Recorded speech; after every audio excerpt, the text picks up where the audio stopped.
Allison Rosen. Allison Rosen is your new best friend. Allison, with her good times never end. Allison Rosen, doing the wavy pencil dance again. Allison Rosen, Allison's your new best friend. Hey everyone, hi, hello. Welcome to another exciting episode of Allison Rosen is your new best friend. I am here in the newly expanded studio. Every time I say newly expanded, I need to clarify, it's not that we added on, we just knocked out a wall inside to make it more expansive and roomy and, to be honest, less acoustically ideal. Right, Tony? Yes, but at least it's perfectly clean and not messy at all in here. The mess helps with the sound. It's true. The sound waves come out of my mouth. They swirl around your backpack. They trip over the cords. They cling to the various microphones, light bulbs. Yeah, it's the blankets. Lights. It's really because down of the there. lights, really, that we're not even using today. But exactly. Yeah. You know what? This is a work in progress. I know. And before long, you're going to walk in here and you're going to say, "Am I in a spaceship?" Actually, that's exactly what I don't want the studio to look like. I feel like there's a few different ways you can go when you set up a studio. You can be like, "Ooh, are we in a cabin?" Hence pod cabin or various other things. You can be like, "Oh, is this a morning talk show?" I don't want that either. Or like, "Oh, wow, is this a spaceship that's about to take off?" And I really don't want that because I don't want it to be futuristic. Do you want to stick with cabin? I want to stick with mess. Okay. So I think we're almost there. I don't know. I got to figure it out. This is a problem with me is I don't know what I like till I see it, which makes it very hard for me to like figure out visually what I want. Anyway, enough of that. I am delighted to welcome to the show. He's a producer. He's a writer. He's a director. He is a former comic. He's into wrestling. We have mutual friends. Please put your hands together for Mark Blutman. Wow. I know. People are clapping. That's amazing. They're excited you're here. I love the opening theme song. Thank you. I didn't write it. Thank you. It's amazing. And as far as this place, it feels homey. I like that. Okay. I feel welcome. I feel like I'm at your place. And you are. There you go. So yeah, no cabin, no spaceship. Stick with this. Yeah. Have you been on podcasts where you're like, "Oh, this does feel like a spaceship"? Well, I was in a spaceship for a podcast, and it did feel like a spaceship. And then I was in a cabin for one, which felt like a cabin. I would go cabin over spaceship. But it was out in the woods, and I didn't trust the person that was interviewing me. And the podcast lasted like 7 days till I finally found my way out and home. Yeah. But this, I'm not threatened at all. And Tony's here. He makes me feel comfortable. You make me feel, I want to be your new best friend. How many friends do you have? I mean, just you. No, but seriously, has somebody been on Allison is your new best friend, and then they walked out and you turned to Tony and said, "I don't want them to be my friend at all"? Ooh, that is such a good question because usually we approach the question from the reverse. Like there's a few people that I feel have made the crossover from podcast guest to like actual friend. And you'd be surprised. It's fewer and far between than you'd think given how overwhelmingly friendly and welcoming I am. You'd think I become like buddy with everyone, but really there's only a few that I become like real life friends with. And that's usually what we talk about. But I'm trying to think if we've ever had the discussion of like who was on the show where I'm like, never again. There's a few. Have you blocked anybody who became your new best friend? Social media block? Or Yeah, just like emotionally block. Well, there's always that. But somebody who you guys did the podcast, you felt they were, they definitely felt like they were a best friend of Allison's, and they were walking out and they said, "Oh, Allison, give me your number and we'll talk," and blah, blah, blah. And I thought, never again. Yeah. No, that's actually never happened. That's awesome. Till now. No, I'm just You're kidding. You're going to block me. Probably. No, that's never happened. I'm trying to think though. There have been like a few guests where I've thought, that was a frustrating experience, but oftentimes the frustration comes after when they don't promote the show or something like that. I'm promoting it right now. I appreciate that. As we talk, but also you set a high bar, right? Because people come on and the title is Allison is your new best friend. I know. And so that's a lot of pressure. I feel pressure. I should have called it like Allison is someone you'll have a decent time with. Decent time and then with. let's see. You may have coffee one time. You may not. Right. with Allison. Allison is a friendly face. Absolutely. A friendly I like that. face in the crowd. Let's see how it plays out with Allison.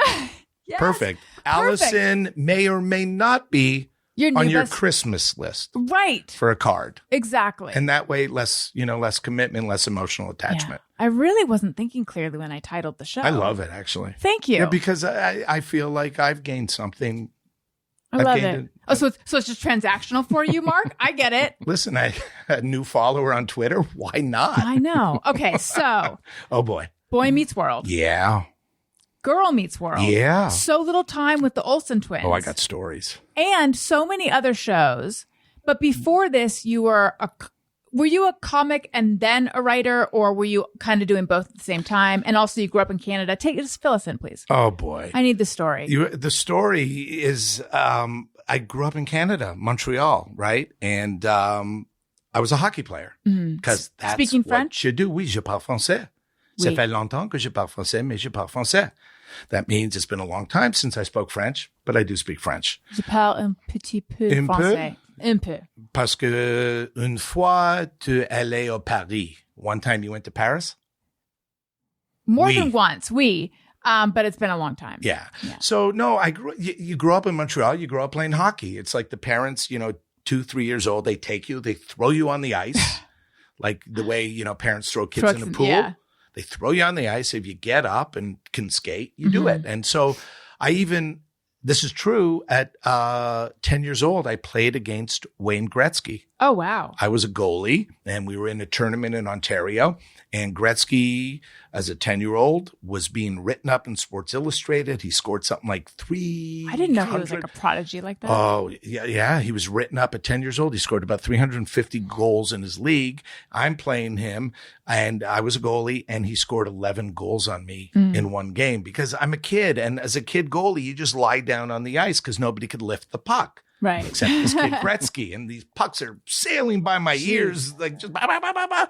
And then I've had the story for 50 years. I'm able to go, yeah, I played against Gretzky. And you also said against in a pretty Canadian way. About and against, yeah. Do you normally did it don't come out because you know. were talking about it, or do you normally say it that way? Probably is a default thing where when you start talking about hockey, you start, you have to. and I actually right now want to drink a jug of maple syrup. I understand. Yes. I want to ride a moose. There you go.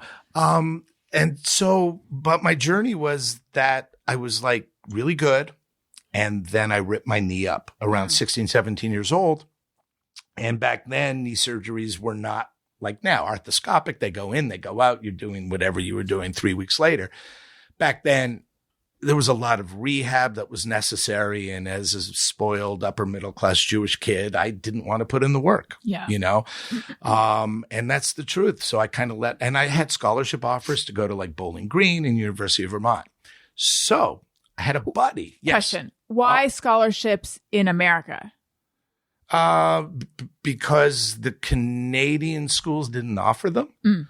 And, if you went to the States, there was always the opportunity, to get on a good hockey school like a University of Minnesota or Denver, any of those, and be seen by NHL people. So I do think the American hockey program at the school level was pretty cool. Got it. I think locally in Canada was more like, you were still more focused on studying to be a doctor than hockey, if that makes sense. But so that was a great question, by the way. Thank you. I want you as a friend because that's I listen. Like, you listen. So here's the deal. I had a friend there in Montreal named Steven, and we used to get together at his house every Saturday night at 11:35 because, and this is in the late 70s, Saturday nights at 11:35, there was a show called Saturday Night Live. I am familiar. And so this was back in the day of Gilda Radner and Belushi and Chevy Chase and Aykroyd and Jane Curtin and all these incredible people. And we would watch the show from 11:35 to 1 o'clock every Saturday. And we loved it. So I started going, I kind of did comedy, right? I'm kind of getting into this comedy thing. And then Steven and I said, let's write some stuff. Like, let's just write some sketches. And so we wrote these commercial parodies and these sketches like they used to have the Killer Bees on Saturday Night Live. We wrote something very Canadian called the Harp Seal Hunters about these seal hunters. And we wrote these things and we said, now what? And back then, there was no internet. So, now you could just find out an address of any production company and whatever, and just send your stuff or whatever. But then all we knew was Saturday Night Live, 30 Rockefeller Plaza. So we put a package together with a letter that said, and this was me as a 17-year-old, very smart kid, as requested by Lorne Michaels. Oh, wow. Here is our material. That's hilarious. So we send in a bunch of sketches to Saturday Night Live, 30 Rock. Maybe 4 weeks go by. And Steven calls me and says, Mark, get over here. Come over. So I get on my bicycle and I bike over the 3 streets. And he goes, guess what? I go, what? He goes, I just spoke to Lorne Michaels. What? What? That was my reaction. Yeah. Me and you. So we are so the same. 2 hearts beating in. One heart beating in 2 bodies. And by the end of this, it'll be 3 because Tony will be with us. Yeah. His heart too. I feel it. So I go, really? I've known him for longer and I'm not sure. But. Yeah, that's okay. Thank you. We don't, she always has my back. Hey, I'm trying to preserve the boundary that you want. Yeah. I don't even know what that means. I don't but either. Sounds good. I look at the back of Tony, his jacket, and there are many little knife holes in that jacket. So clearly he's taken a few shots from his once best friend. I'm like, wait, what? Lorne Michaels called? He goes, yep. Love the material. Whoa. Can we come to New York for an interview? Steve is also 17. You guys are 2 17-year-olds. 2 17-year-olds with big Jewish froze, Jew froze, sure, acne all over the face, just a mess. Yeah. And we wow. Okay. Because obviously, again, no internet. It's not like they're getting packages of material. Right. Lorne read something, liked it. And so we go, okay. So 2 weeks later, they fly us to New York. They flew you. They flew us. Wow. And this is still in original cast. Oh yeah, right? This is 1978-ish, whatever, 7-ish, and so it was pre-production, so the cast wasn't around, and we were going to meet Al Franken and Tom Davis, Senator Al Franken, from the great state of Minnesota, and his partner Tom Davis, and they were the head writers. So we were the whole time we're just going is this real? Are we frauds? Are we not frauds? Did they know you guys were 17? Well, yeah. Here we go. So we go up the elevator. We get off at the Saturday Night. Amazing. It's amazing. And we get off at the Saturday Night Live floor, and we walk. We're told where Frank and Davis's offices are, and they're just getting ready to start pre-production. They're unpacking boxes, all that.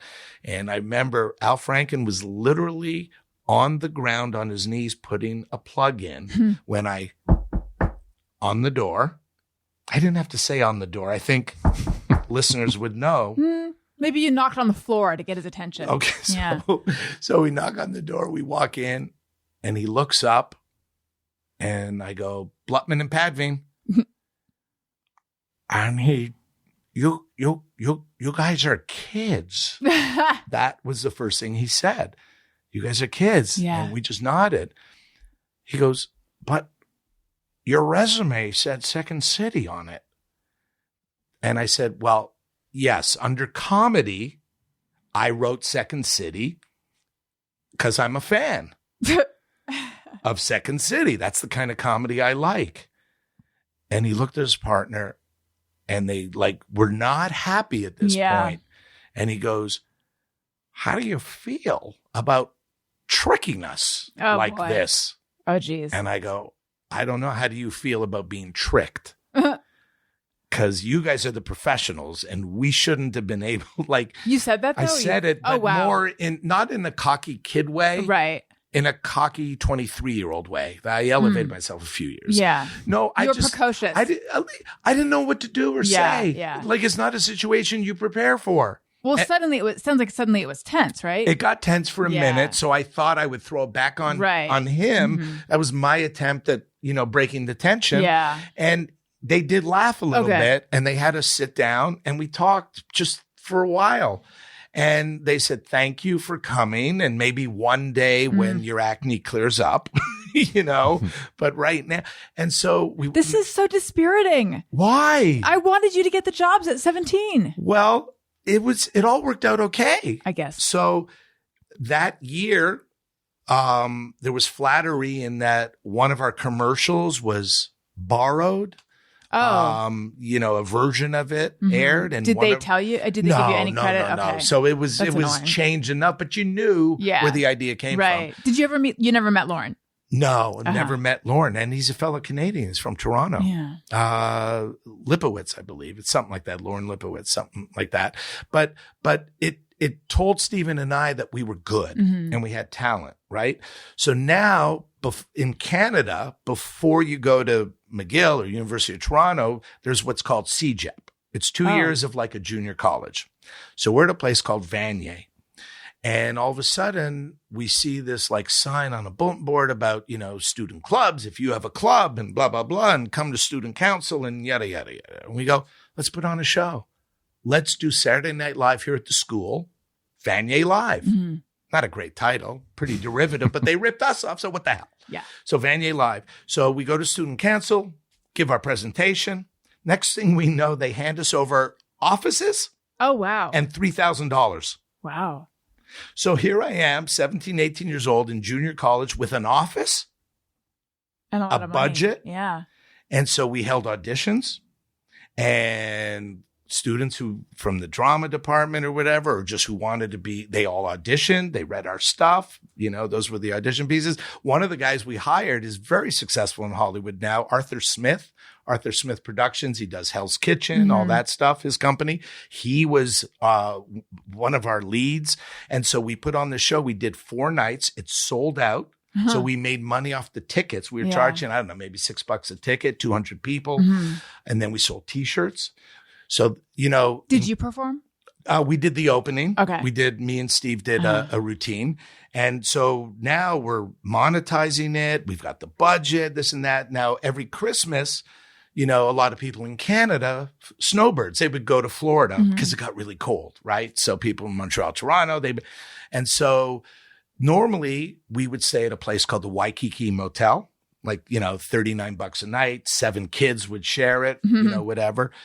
That Christmas, Stephen and I had a suite in the Fontainebleau because we had all this money coming in from the show.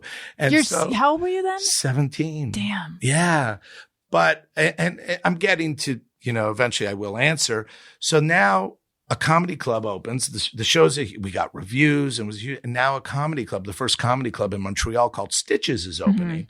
And they had no comics because there was never a comedy club in Montreal, although the unknown comic, Murray Langston, is a Montrealer, but he was already here. So anyway, we went down, we auditioned, and now here we are. We got hired. We're getting paid $50 a night to do the routine we did, for Vanier Live. For Vanier Live.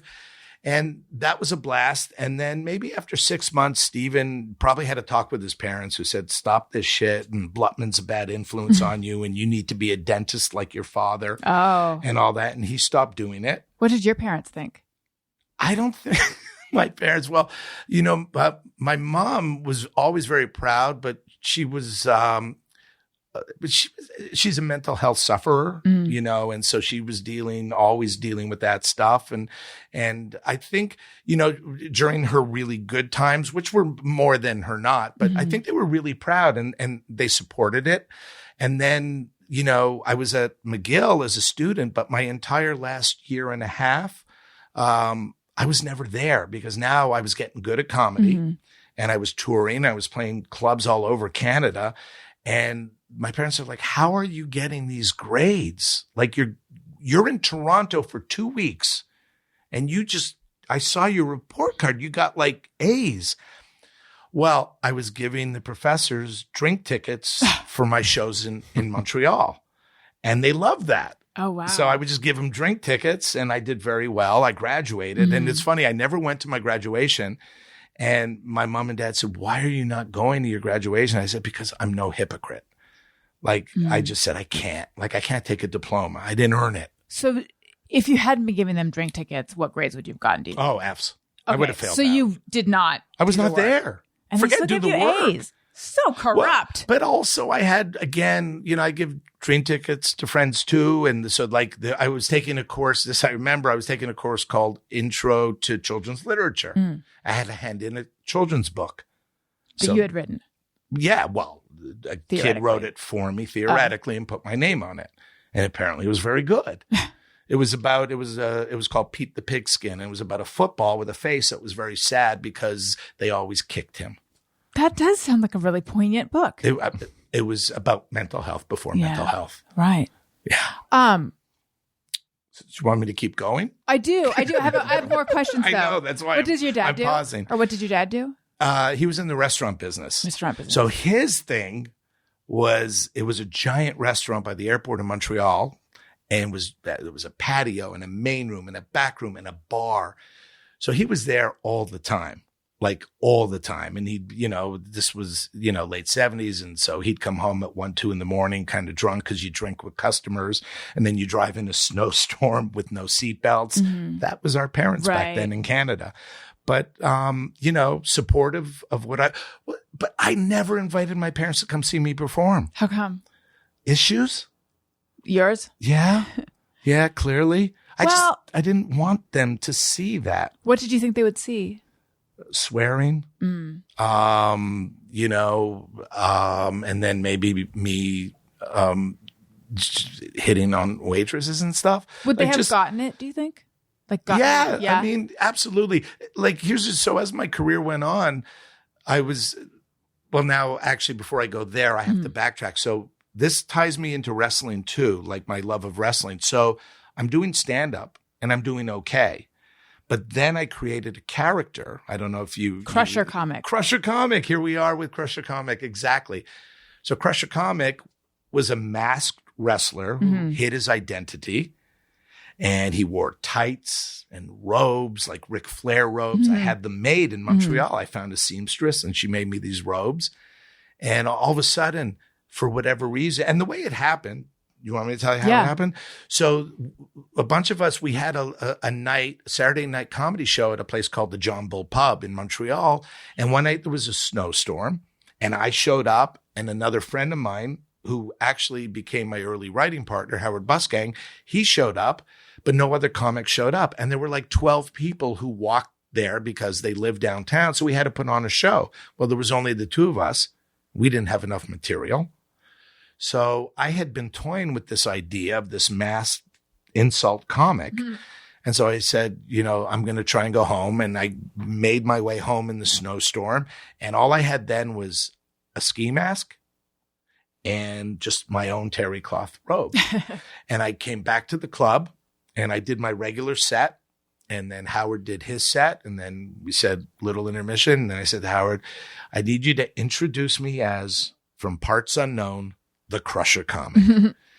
And nobody will know that it was actually Mark Blutman. So he said, we have a special guest. He's an ex-wrestler turned comedian. Please welcome to the stage, the Crusher Comic.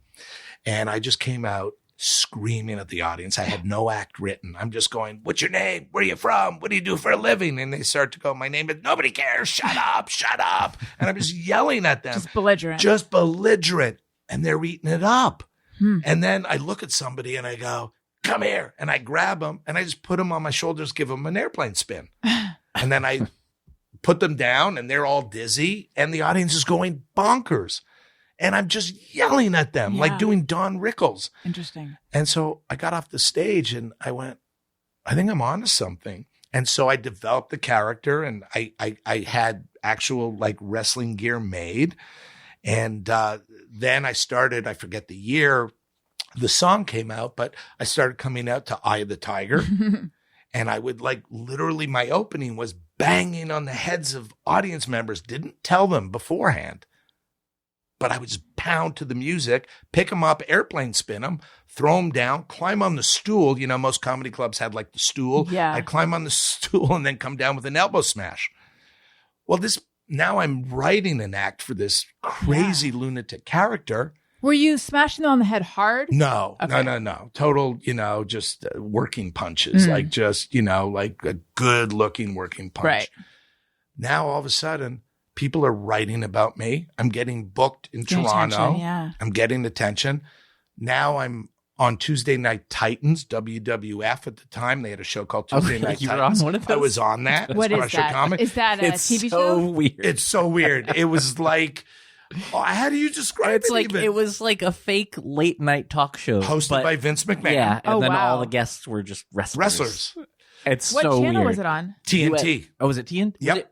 I thought it was USA. USA, you're right. Yeah, okay. You're right. 'Cause TNT USA. was what they yes, called yes, it. yes. Yeah, exactly. Yeah. That's why I said that. Thank you.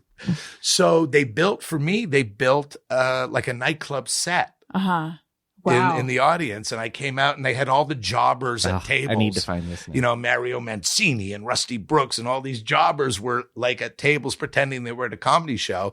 Jobbers are wrestlers who are there to lose. Yeah, enhancement talent is the Okay. more PC way now, like as if loser wrestlers making $50 a night need PC titling, Right. but now they do. So they're not jobbers anymore; they're enhancement right. talent. Yeah. But and then I ended up on the cover of Wrestling World magazine, sharing the cover with the Road Warriors. That's crazy. And you weren't a wrestler. That's what's so interesting. But the audience is so wrestling. But they was thought big. you were. Exactly. Hulk Hogan was blowing up. Yeah. Wrestling was blowing up at the same time comedy clubs were. And the gimmick was I was an ex-wrestler who was kicked out of wrestling. For Well, because the character, not me, Right. so no, canceling me. But back then, I would only fight. Crusher Comic would only agree to fight little people, and I would list the little people. Little Beaver, Dust Dwarf, Duncan Munchkin. are these real people? No, Okay. but they were, I would only. And once they said, "Sorry, Crusher, you can only fight real men your own size," I went, "I ain't doing this shit no more." And so And that this was Crusher Comics' voice. that I was take it. exactly. That's why I have a naturally raspy voice Yeah, anyway. that sounds painful. And years of screaming, Mm-hmm. and then, but it was so cool, Allison, because it became a party. My show now I Mm-hmm. have to do an hour. And I loved improv. I love just making stuff up. Mm-hmm. And so like one of my finishes like to the show was I'd say a lot of people come up to me and they say, "Crusher, tell us about wrestling. Is it a work? Is it a shoot? Is it fake? Is it real?" Blah, blah, blah, blah. I said, "Look, I'm not going to tell you because I got a kayfabe. I can't, but I can give you a live demonstration and show you how badass this really is. I need a volunteer." And everybody loved coming on stage. So, some guy would come up, I'd pull him up and I said, "Now this is going to be no ordinary match. It's going to be a chain match." And I would I had a big trunk of props on stage. I was Carrot Top before Carrot Top. Let's be real. And I would fasten the collar with the chain around my neck. I would do the same to his neck. So now we're attached by like a 10-foot chain. And the audience is like, "We just saw Seinfeld. This show ain't anything like Seinfeld." This is more like a magic show. What the fuck Yeah. are we watching? And then I would like get real close to the guy and I'd say, "Okay, I'm going to give you a fake little slap and you slap me back." So I go, "Ch," and they would go, "Ch," and I go, and there's only one way to settle this, blah, blah, blah. And I would turn around and covered on stage on another table, I had Rock'em Sock'em Robots. So I would pull out Rock'em Sock'em Robots. My robot had a mask on just like mine. And I had it wired like there was a pump. And in the middle of the fight, blood would come pouring out of the robot. And the Now you got audience, a Kiss show. a little bit of Or Kiss. Ozzy Osbourne. Exactly. Kiss is good. Gene Okay, Simmons. yeah. Yeah, absolutely bled from the mouth. And, music was playing and we did the whole thing, but I would win every fight because then I pulled out crazy glue. I glued my guy's block down with crazy glue. And that was a big finish. And people went nuts. I would play Twister on stage with girls from the audience. Like it was just this party. And then, so there's actually a story, Allison, of why I stopped kind of doing stand-up and why I started getting ready to pivot to something else, which eventually became writing and producing all that. So I'm doing Crush a Comic in Pittsburgh at the Improv, and it was a great club. Like, how many years had you been doing it at this point? So I would say 8 to 10 years. Oh, wow. Okay. Yeah. So this was like your thing. And I had already moved to LA. So I was performing at the Comedy Store. And then I was also an actor. So I'd go out on auditions, right? And, I was in a movie called Meatballs 3 with Patrick Dempsey. Nice. I was in New York. I filmed a bunch of episodes of All My Children. Wait, who did you play on All My Children? Well, I played Ernie Jackson, the assistant editor of the Pine Valley Daily Bulletin. Oh, okay. My parents, huge All My Children fans, and also Ryan's Hope when that was on. So I grew up watching All My Children. I do not remember the Pine Valley Bulletin, but what was your plot line? Well, you'll remember the plot line. Okay. So remember Jenny died in the big water skidoo accident? Of Jenny and Greg? Yes. So this is, okay, this is like, I'm rolling it back. Yes. Roll it way back. We got to Jenny go and Greg, way back. sure. But yeah. And so I was like trying to get to the bottom of what happened to the Jenny? accident. Did Greg do it? Did he not? I gotta And tell this my was- parents. I was yeah, so but excited. Here's also, again, in a cleansing moment here. That was also part of the reason why I started looking for other ways to make a living. Like, You didn't love being on All My Children? no, I love being on All My Children. They didn't love me being on All My Children. I was supposed to be on for like 6 months to a year. And I did 1 or 2 episodes. I was not good on camera. Okay. I was great in the room. I was awesome at auditions. I mean, I booked stuff. Like I booked Hill Street Blues. I was on Hill Street Blues here. The Meatballs 3 thing. So I'm one of the leads in this movie with Patrick Dempsey, who was just coming off a movie called, I think it was like Heaven Help Us or something with Andrew McCarthy. It was something like that. Mary Stuart Masterson, who's an amazing actress, like absolutely incredible, who I ended up taking to a Springsteen concert somehow. Oh, She was a cool. blind date for that because Patrick and I, but that's another story. It's a fun story. I'll tell it too. Okay. We'll I'll mark circle it down. back. The thing was, like at Meatballs, I thought, okay, I'm the next Bill Murray. I'm going to be like a comedy star. I'm in Meatballs 3. Sure. How can I miss? And I have a lead part. And I go to the premiere with my brother. And first of all, I was wearing, I rented a tuxedo with yellow cummerbund and yellow bow tie. And then I went out and bought yellow Converse high tops. But I feel like it was the time to do that. I looked horrible. Okay. I like John Hughes would have looked at me and went, no. Like, no, this is so not coming of age in the 70s, early 80s. But I thought it was. I thought it was cool. I'm at the premiere of the movie and I'm on scene 1 is me, right before Patrick. Actually, it was a scene with Patrick. And you see me sinking in my chair for real at the premiere. And and finally I'm like way down. Oh, no. And I turn to my brother and I go, I suck, don't I? Oh. And he goes, my younger brother goes, you're not great.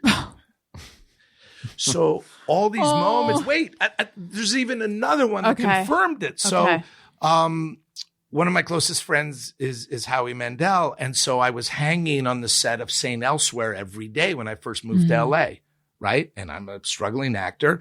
And so I'm hanging out on the greatest set ever. And Denzel Washington and, Bill Daniels, who I ended up writing for as Mr. Feeney. It was just amazing. But I became friendly with one of the executive producers, this guy, John Macias, who was a brilliant writer, producer.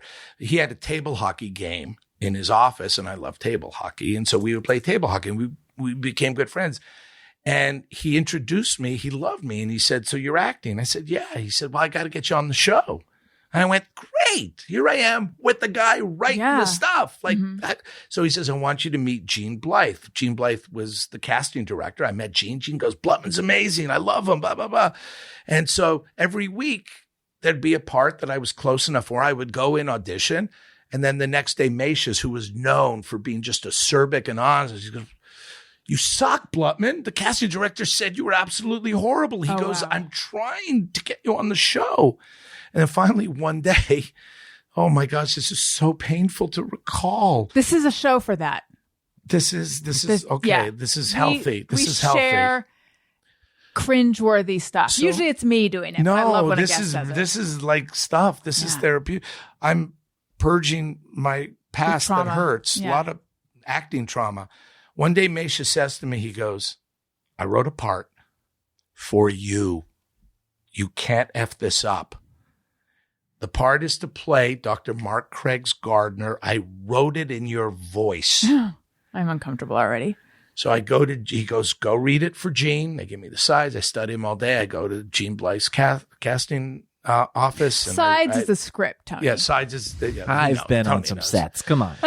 So I read it, and you could just see and I was super cocky because it was my voice. How can I miss? Yeah. And you could just see Gene's face going, oh boy. And anyway, I got Sorry, go ahead. Well, I got a call back somehow. So now I'm really feeling good. And the callback was to go read it for John Macias, his partner, Tom Fontana, and the director of that episode. It was either Paltrow or Grant Tinker. But these are Hollywood heavyweights back in the day, at CBS Radford is where we did it. And so I'm sitting there, and Macias first thing says to me is, don't F this up. And I start and I do it and I say maybe 4 lines, and he takes the script and he throws it at me. He goes, how can you tank this? I wrote it for you. And I didn't do it. I didn't end up so all these things are happening where I'm just going, I'm not great as an actor. What were you overacting, underacting, not believable, like stilted? Yes, maybe, yes. I don't even know what I asked anymore. All of those were All like of in what those. way were you not good? Probably because normally I would always, like the first time meeting a casting director, I was awesome. I had this great personality. I had cool hair, an earring, ripped jeans, which I still wear. I got to let the ripped jeans go. No, they're in right now, I think. People say I'm 63. They say I'm trying too hard. At least my kids Your say kids that. do. Yeah, I was going to say, who says this? Who says that? My kids. Exactly. We think alike. I love it.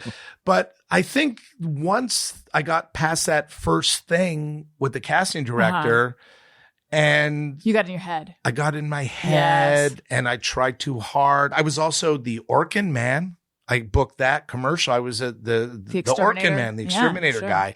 So that I got, but he had no lines. He just was on his knees in an attic. So it's like you were good at improv, but not at reading scripted stuff. Exactly. And I would take classes. I was even good in the classes, Interesting. But they kept you in Meatballs 3. Yeah. And to this day, so it's 30 years ago, my kids and their friends found scenes from Meatballs 3 and they send it around to each other in their chats. That's and cute. so it never goes away. Yeah. This is recent. Like new friends will come in. Oh, you got to see Liam and Luke's pops. He was in Meatballs. But they're great. They love me and certainly love what I do now. Okay. But so I started, So you realized acting is maybe not the direction for you. Yeah. I am fascinated by the fact that you were really good at auditions, though. Because weren't you reading the sides? Tony, just kidding. Weren't you performing lines in an audition? Yeah, but I just think there was less pressure, and I was so good at the first 5 minutes, the schmooze with the casting director. Hey, how are you? I have a good personality. Is that okay to say, Tony? Yeah, I'll allow it. So, no, But seriously. mark down the time code in case we want to cut that out. If you're going to be my friend, Mark, you're not going to be braggadocious. I just think I was really comfortable with the schmooze. And so people wanted to book me. The casting directors loved me. They liked you, yeah. One of the women who ended up casting Boy Meets World for us, Sally Steiner and Barbie Block. But Sally worked before she worked with Barbie. And that's why when she met me on Boy Meets World, she's like, oh my gosh, Mark. She used to bring me in on audition. The casting directors wanted me to book the stuff. Yeah. Because they really, really liked me. So I Right. got tons of auditions. And usually, even game shows, remember Remote Control? Yes, with was that- Ken Ober. Ken Ober. Yes. It was between me and Ken Ober. Oh, wow. So I almost booked Remote. The exec was this incredible exec who pioneered so much cool stuff at MTV named Joe Davola.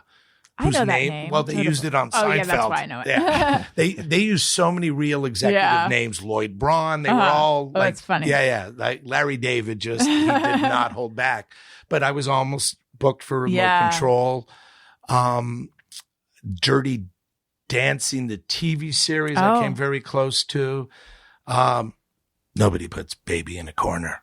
Not I bad. believe it. I believe it. So wait, tell us why. Okay, so tell us why you went from being crusher comic to a writer, though. So the story I started to tell. So already in my head is like, I've got to pivot away from acting because I wanted a family. I knew I wanted a family. I love kids, right? And I loved the idea of that, but I knew it wasn't going to really hit for me that way. And then I was also starting to have my doubts as a comic, even though I did a couple of Just for Laugh festivals and I was touring and doing okay. The comedy club business was starting to not be as lucrative. And I, also having Howie Mandel as one of your close friends and you're on the road with him and he's playing in front of, 2,000 people, just slaying it. And you're sitting there going, I'm doing Crusher Comic and airplane spinning people. And so it all led me to this one night in Pittsburgh at the Improv. And the Improv was a great comedy club. It's Paul Reiser came out of there. Paul Reiser's wife actually was on the wait staff there. So she was from there. Paula. I met her, Dennis Miller. Paul Reiser's wife is Paula. Yeah. That was I my didn't know takeaway that. too. I love that. Isn't that awesome? Dennis Miller, Mario Joyner, like these great comics. And so I'm booked. I'm doing Crusher Comic. And again, there's a snowstorm. It's always a snowstorm with my stories. And I'm in my hotel, which was about 1.5 miles away from the club. And it was a Saturday night. And I called the club owners on the phone. The Schneider brothers were their names. And I say, so no show tonight? And they say, oh, there's a show. We have 8 people here. I'm like, oh, show business is great. I go, are you going to be able to pick me up? No. I go, well, how do I get there? You walk. So I put on a Crusher Comic mask because there's a blizzard going on. So I've got the Crusher Comic mask on. The ski mask. And my props are already at the club, but I would take the masks home to air out because you don't want to put on a wet mask for your show. And so I'm walking down this hill and there happened to be a cop car. They pull over because they see a guy in a mask. Yeah. And they want to know what up. And I say, oh, I'm Crusher Comic and I'm performing at the Improv. And before I can say, can I have a ride? Because they had just rolled down their windows. They just roll the windows back up and leave. Oh, God. So I keep walking. So the sight of the sad little clown, that's how I felt, right? The sad little clown walking to the club to do a show for 8 people was depressing me. And I wasn't in therapy then. And then I get there and I do my show and I get to that part, the end, the Rock'em Sock'em Robots, where I bring somebody up, tie us with the chains, and I'm about to pull out the robots. First I say, I'm going to give you a soft little slap. You slap me back really soft. Guy nods. And then he wraps his fist with the chain. And I'm watching this and I'm thinking, oh, this is not going well. Right.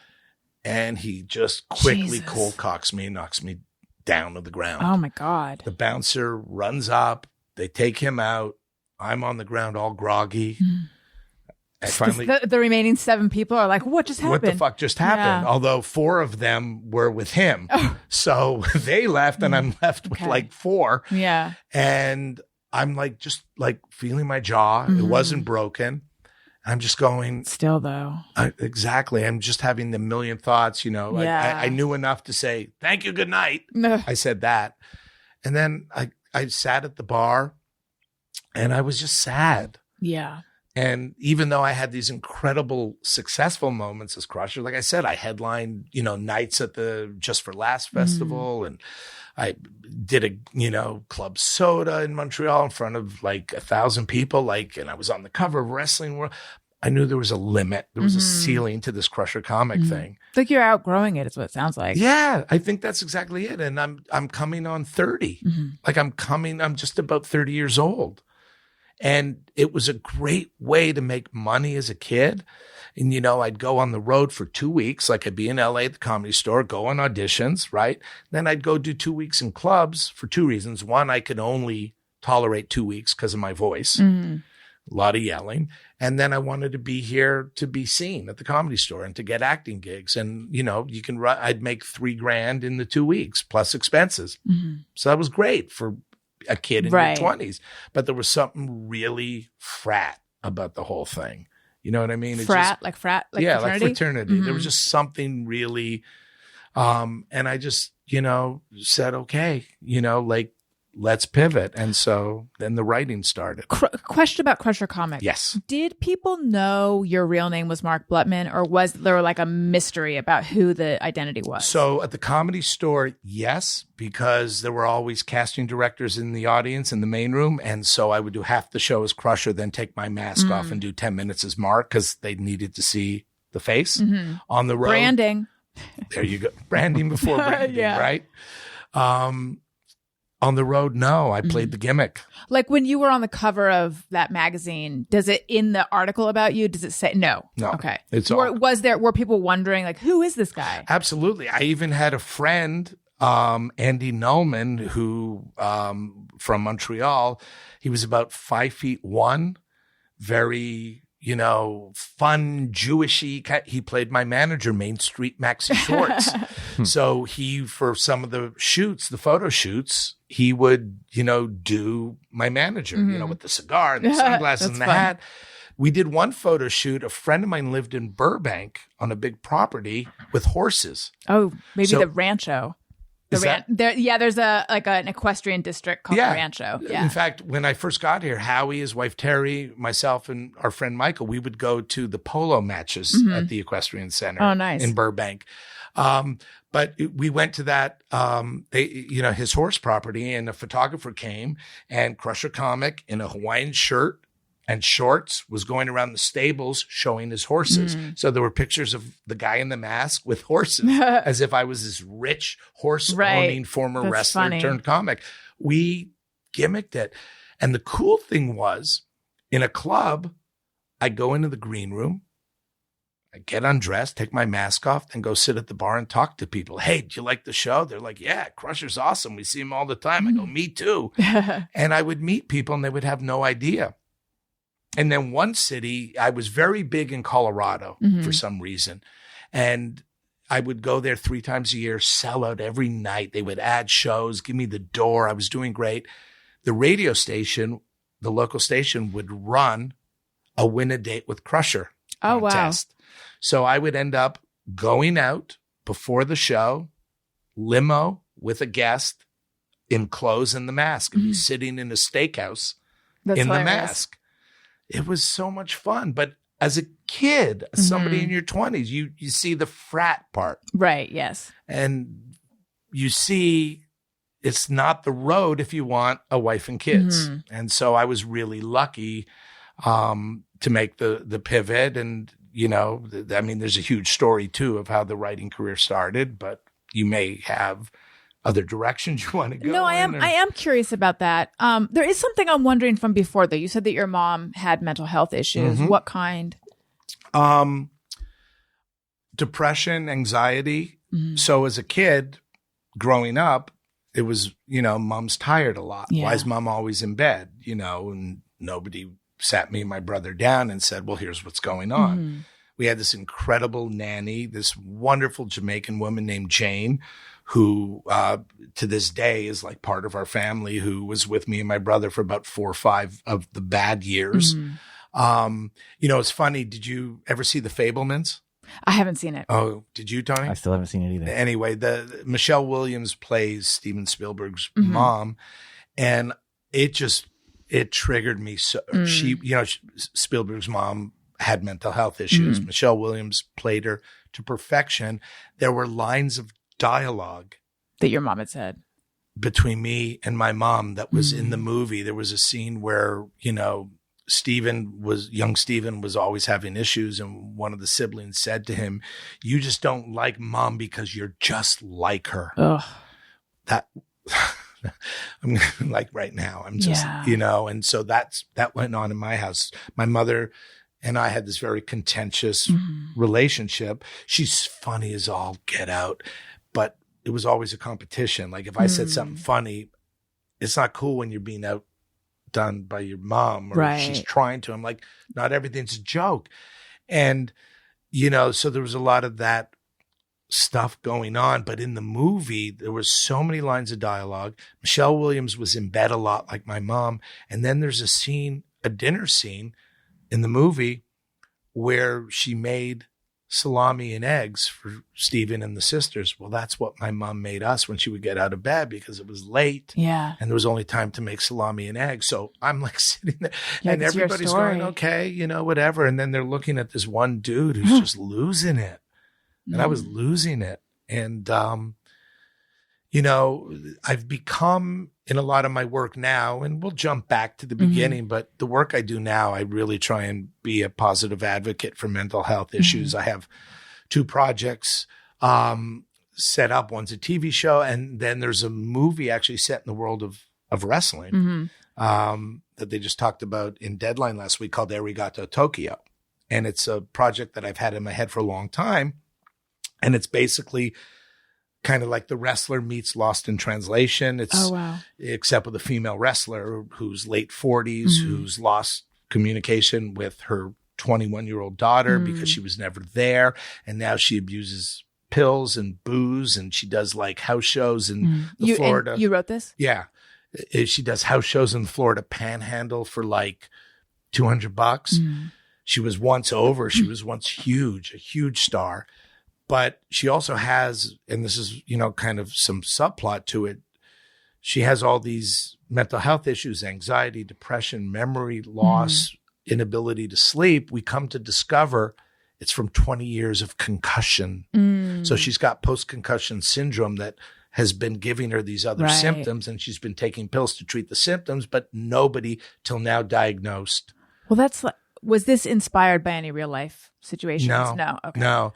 And then the rest of the story, and a big part of the plot is, so she's down and out, and she has her bandager friend who also takes care of her as, he would go in the ring and do a gimmick and be her manager, but he would also be a friend and handle her stuff. He's called Mr. Larry, and he's actually based on this guy, Barry Bloom, who represents Chris Jericho and Kenny Omega and all the big stars. And he's a good friend of mine, and he's called Mr. Barry. Oh, okay. So I named this character That's Mr. nice. Larry. But anyway, he says to her towards the beginning of the movie, if you get your stuff together and get off the booze and the pills, and you can just start showing me you're taking care of yourself, I can make a call, because this promoter in Japan is always hitting me up for fresh angles.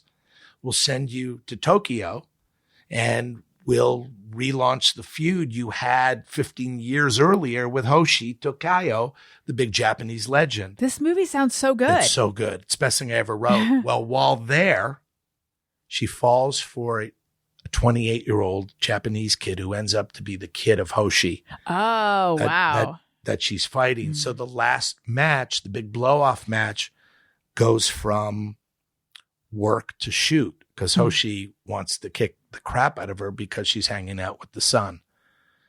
And it's... Wait, I'm sorry. My brain is buffering. Okay. Someone remind me what shoot is. Shoot is real? Shoot is real. Okay. Work is fake and planned. So the fight becomes real. I did memorize famously. I memorized a wrestling glossary. I made Tony quiz me, but it's been a little while. Yeah. So, but you're good with kayfabe.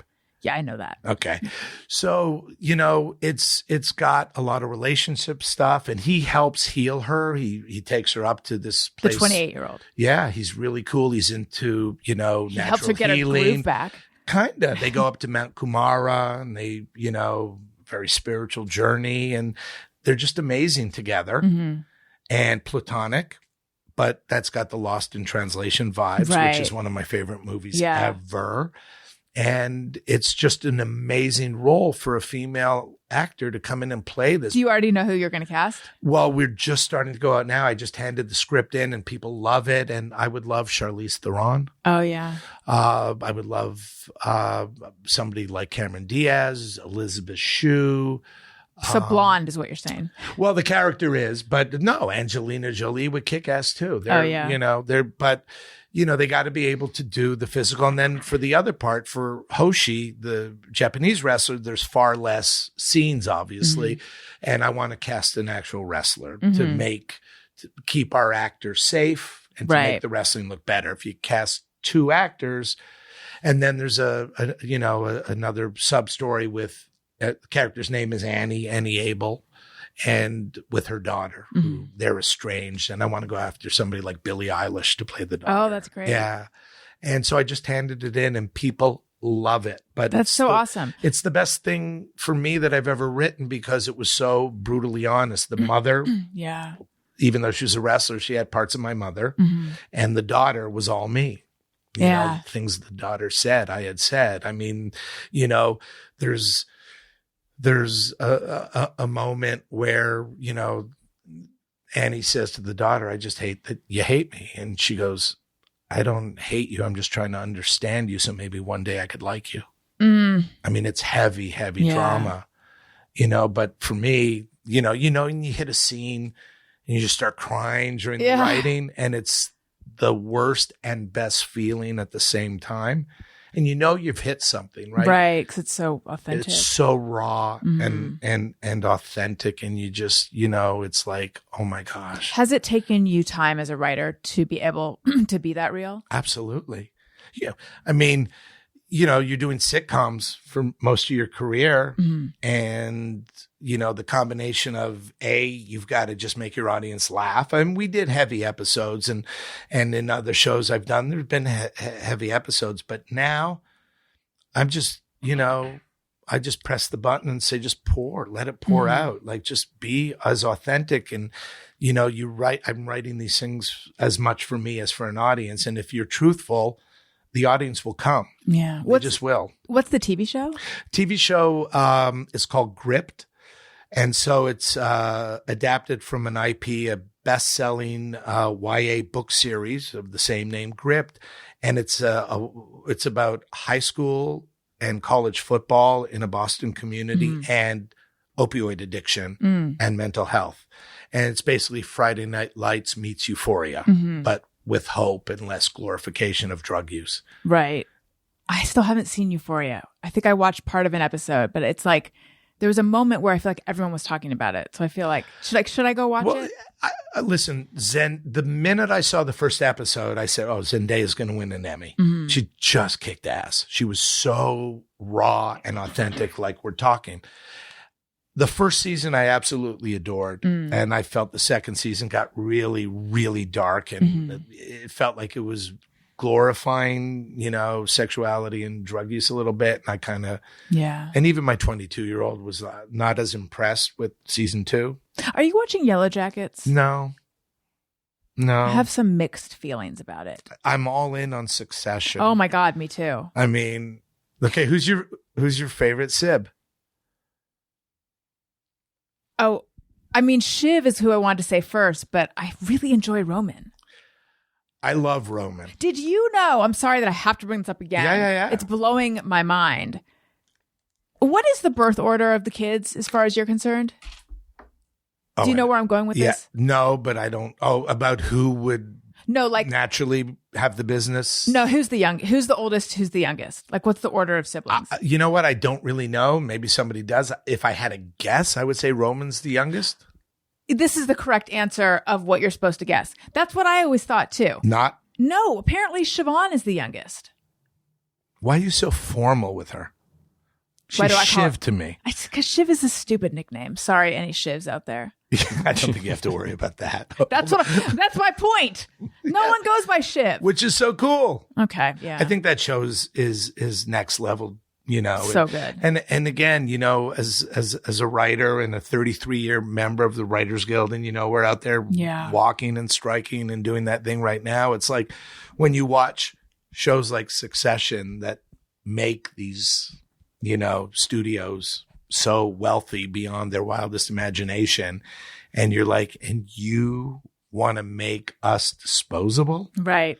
It's fucked up. It's so fucked up. There's my answer, by the way. I've been saying F the whole time. Oh, yeah. We say stuff. Okay. I know. So and now, you said an hour in, I finally hear Allison go, yeah, it's fucked up. I know. And I keep saying F. I noticed you. I that I didn't notice, but you said about the wrestler, if you can get your stuff together. And I was like, oh. Yeah, I didn't say shit. Yeah. Listen, I need to talk about a couple things real fast, and then we need to get back into everything. I need to hear about the Olson twins. I have a specific Howie Mandel question. But first, listen, you've been stewing about a health problem you have. You almost resort to texting your group chat to get your friends' opinions. You're extremely unlikely to find quality medical advice in your group chat.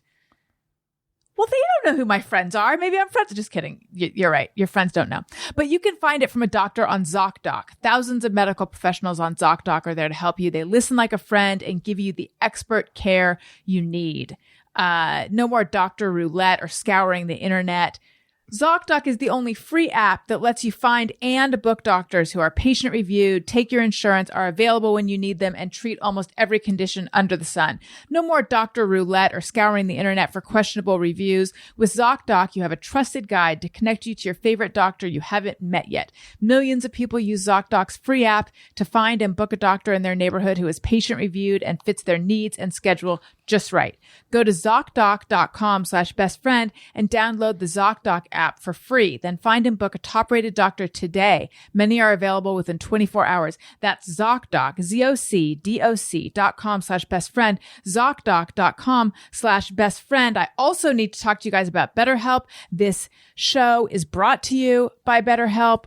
Listen, if you've listened to me for any amount of time, or even if just, I think earlier in this episode, you know, I'm a huge fan of therapy. I was actually just thinking earlier, I was thinking about where my life would be if I hadn't availed myself of therapy when I was younger. And it just, it both makes me feel better on a weekly basis and it just improves my life immensely. I've talked about that a lot though. But anyway, it's so easy to get caught up in what everyone else needs from you and never take a moment to think about what you need from yourself. But when we spend all our time giving, it can leave us feeling stretched and thin and burned out. Therapy can give you the tools to find more balance in your life so you can keep supporting others without leaving yourself behind. If you're thinking of starting therapy, give BetterHelp a try. It's entirely online, designed to be convenient, flexible, and suited to your schedule. Just fill out a brief questionnaire to get matched with a licensed therapist and switch therapists anytime for no additional charge. Find more balance with BetterHelp. Visit BetterHelp.com/bestfriend today to get 10% off your first month. That's BetterHelp, BetterHelp.com/bestfriend. Okay, and we're back. So, how aware are you of like Vanderpump Rules and hashtag Scandival? Not at all. Okay, not Vanderpump. Do you know that your good friend Howie Mandel has gotten sucked up into the drama a little bit? He's on the fringes of the drama. Do you know about this? I do know because I've seen some clips on IG that he's posted with Tom Sandoval. Yes, but I don't know. It's okay. I don't know. It's okay if you don't. So for anyone who doesn't know, which is you apparently, big scandal in Vanderpump world where this long-standing couple that everyone thought was a solid couple. It turned out that the guy who was on Howie's show was cheating with another girl in the friend group who was like really good friends with the woman for months and months and months. And production supposedly didn't, like, no one knew, although the more the season goes on, it's like, did production really not know? But anyway, Tom Sandoval, the main character, well, not main character in the internet sense, but just a key figure in all this, went on Howie Mandel's podcast because he plays in a band with someone who has a relationship with someone connected to Howie. But I guess Howie, it was clear, doesn't watch Vanderpump, and so didn't like, I don't know. So that's why he's getting blowback. People are coming at him for not knowing?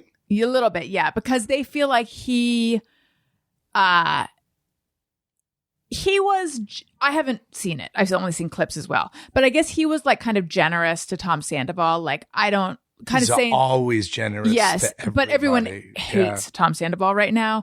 So it was like he was giving cover to this guy who everyone feels like his behavior was like unconscionable. Wow. It's weird. This has become national news. Now, was Jackie there? Who's Jackie? Jackie is Howie's daughter who does the show with him because she maybe would have known I think more. Maybe. Yeah, I think so. But I think she could have run interference for Dad. A little bit. Yeah. But I'm just saying that there are people who are like, well, I think Andy Cohen came for Howie a little bit. Really? Yes. But I think I'm now speaking out of turn. So Bravo, my understanding is Bravo is not thrilled with all of these people going on podcasts and talking about stuff because their big reunion is coming up. So I think that I don't know what their press rules are, but Tom should have gotten clearance before going on. And I think this is, as far as I understand, I think he didn't. So Andy like made a couple comments on Watch What Happened Live about it. So yeah. If you're not in the world, it's not a huge but deal. even if I'm in the world, like just everybody chill. Like that's all. Sorry, no can do. Yeah. Not when it comes to Scandival. You were the first tweet, weren't you? I started. No, I didn't. But I have had my own tiny, I've not had a role in it. But Peter Madrigal, who's also on the cast, lesser role on the cast, but a mainstay, has been on my show a couple times. He actually was just on. But the first time he was on, it like got picked up by tons of press. It was just like went nuts. Like people are just rabid for this story right now. Yeah, because and I think that people in general are rabid for 48 hours of bullshit and then move on to the next. Yeah, but this one has staying power. It's got legs. I'm talking 72 hours. Yeah, there you 96. go. I mean, it's there's no end. Oh my gosh. No, now how many years of Vanderpump have there been? If I decide to binge. Oh boy. Yeah, no, right? It's a lot. I think it started in 2012 maybe. Really? Is that possible, Tony? Can you look it up? No. 2012? I think maybe that doesn't sound right to me. No, that's 11 years ago. I mean, I think we're in season 10 right now.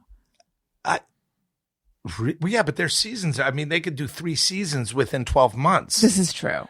I could be wrong. Now I'm curious. Tony, what do you got? I'm working. The internet is always very slow for me out here. Yeah, we have terrible internet out here. Isn't that great for a studio? Oh, my gosh. Let me look it up. Okay. I mean, I don't remember having heard of it in 2011. I'd be very surprised. Me saying things like, I'd be very surprised is my version of hold music. Thank you. I appreciate it. I appreciate that you're filling time. Absolutely. Did RJ write back to you? 2013. Oh my God. I am owed years an off. apology. No, I said 2012. You said 2011. Did I say 2011, Tony? I think you said 2011. Well, in my head, I meant 2012. Uh-oh, we're getting crackles. I said, can we call you potentially? Mm-hmm. And RJ said, it's going that badly. Was that So- even We haven't discussed on even- the show, though, that he... No, we haven't. Okay. We haven't even discussed the fact. Here, I'm going to move your phone off the table. Right. Or else Tony will come for you. We haven't. I said at the beginning that we have mutual friends, but we have not discussed who our mutual friend We haven't is. discussed that. We haven't talked at all about Boy Meets World, Girl Meets World, Olsen know. Twins. And we've covered, it's probably over an hour. It is. Which means we're becoming fast friends. we are. I mean, not even fast, Legit. I guess. This is all right. nice. Which should we talk about? You choose. I don't know. All right, No, I'll no. choose. All right. Okay, so we I'm know happy to be here. we know each other through RJ City. RJ. Who I feel like I don't need to clarify who that is because he's been on the show so many times at this point. First of all, he's been on the show almost, 20 times it feels like? No, not It's- 20. Well, then he It's like- keeps retweeting to make himself look more popular It's than like he is. 13 or 14 or something. He's been on a ton. What's amazing is you, for some reason, you are the one podcast that I kept soliciting.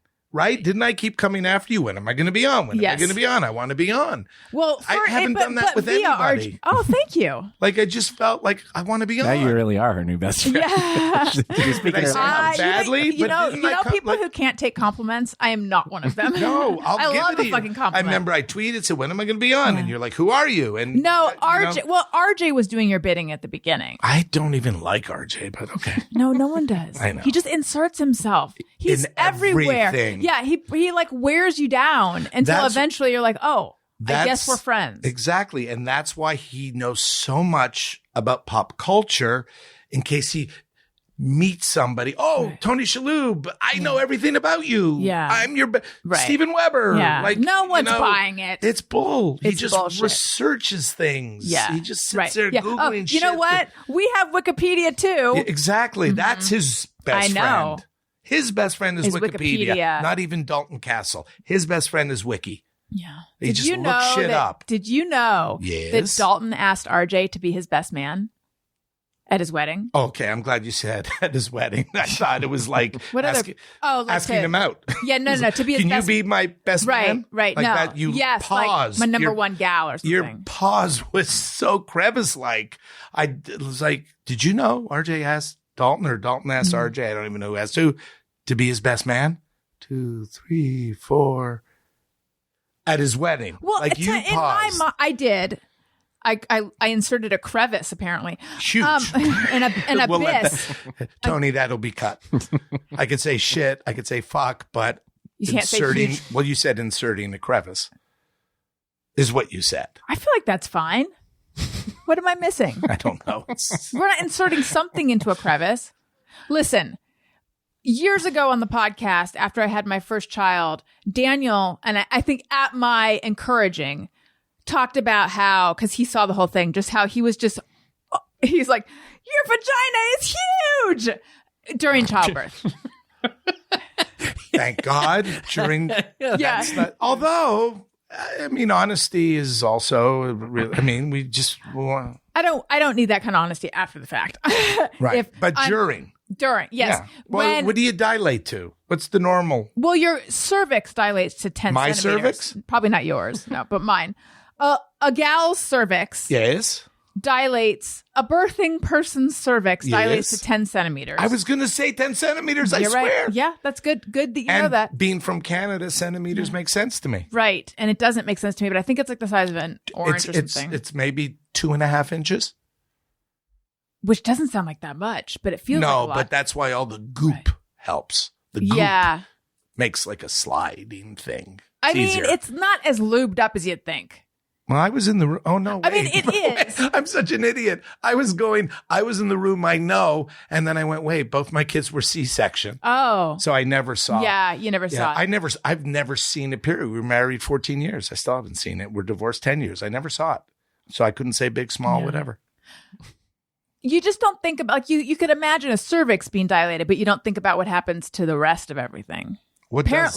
Apparently it just gets huge. I don't know. That's what my husband said. It was huge. What I love is she's not just going, it was huge. It was huge. That's how he described it. The delivery, not of the baby, Yeah. but the delivery of Of the the word way he said huge, huge, of the yeah. way he said it was huge. But it's funny because Yes. if he were to say to me now, like, honey, Your vagina. it's huge, I would not think it's funny and I wouldn't want to share it on the show. And in fact, Right. I would be like, Well, the Why- scenario is a little different. yes, exactly. Right. No, but it would be huge because of what the other time. You know what? I'm sorry. Can I ask you a question? Yes, you Can we do sure, this? Sure. Where's the line for you In terms of, sharing with your audience? I don't have one. Well, That's you the do. problem. No, you do. Oh, because if he told me my vagina, To me, if I was asked, what do you think Allison's, line is to not cross? I'd say she would not comment on the size of her vagina. but you'd be wrong, I guess. But you said before you would not want your husband Oh. to say it's huge. Yeah, no, right. You mean in a non birth setting, Yeah. right? Yeah. Like if we Yeah, were I would talking feel uncomfortable with that. I guess genitalia sizage. Not that I would. No, yeah, not that, That is I one would. of the segments we're going to do. I do like I've got a little song. Play it, Tony. genitalia Sizage. sizage. Yeah. I would maybe play. I wouldn't go first. Okay. Would you play, Tony? Sure. But you would not. Well, if everyone's going to, I will.